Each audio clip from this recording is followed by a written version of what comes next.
চট্টগ্রামে চিন্ময় অনুসারীদের সঙ্গে সংঘর্ষ, আইনজীবীকে হত্যা করলো চিন্ময় অনুসারীরা। গতকালকে সনাতন ধর্মাবলম্বীদের নেতা এবং ইস্কনের বাংলাদেশের নেতা এবং ভারতীয় এজেন্ট চিন্ময় দাসকে গ্রেপ্তার করে বাংলাদেশের পুলিশ এবং তাকে আজকে চট্টগ্রামের আদালতে তোলা হয়। সেই সময় ইস্কন কর্মীদের অর্থাৎ চিন্ময়ের অনুসারীরা ব্যাপক সংঘর্ষে সৃষ্টি করে এবং গোলযোগ সৃষ্টির পায়তারা করে এবং এই পর্যায়ে তারা চট্টগ্রামে এক আইনজীবী, তার নাম আলিফ, তাকে কুপিয়ে হত্যা করা হয়।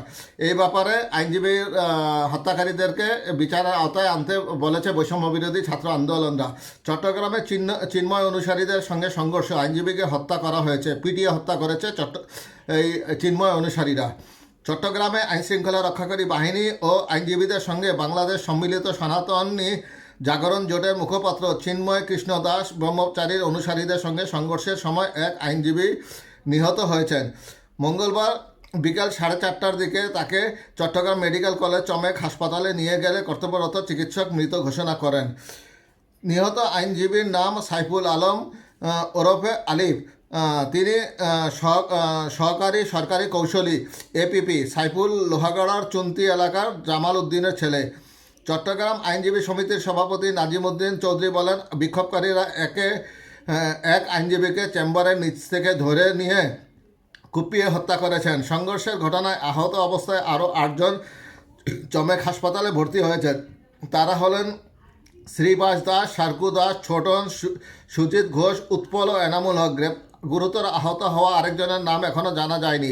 অন্যদিকে জেনারেল হাসপাতালে আরও 19 জনকে প্রাথমিক চিকিৎসা দেওয়া হয়েছে। বেলা 12:30টার দিকে চট্টগ্রাম আদালতে রাষ্ট্রদ্রোহ মামলায় গ্রেপ্তার হওয়া চিন্ময় কৃষ্ণ দাস ব্রহ্মচারীর জামিন নামঞ্জুর করা হয়। পরে তাকে কারাগারে পাঠানোর জন্য প্রিজন ভ্যানে তোলা হয়। তখন চিন্ময়ের অনুসারীরা প্রিজন ভ্যান আটকে দেয়। তারা এ সময় বিক্ষোভ শুরু করে।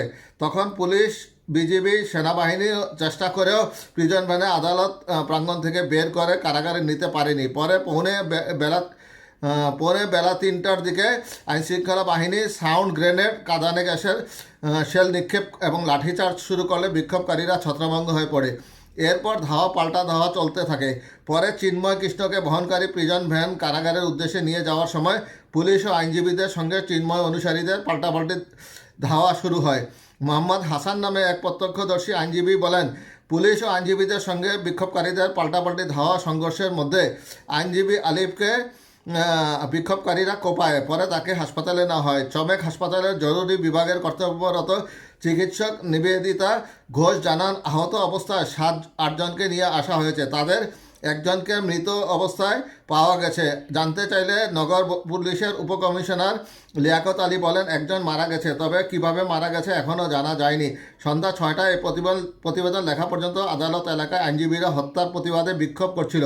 আগামীকাল বুধবার কর্মবিরতির ডাক দিয়েছেন আইনজীবীরা।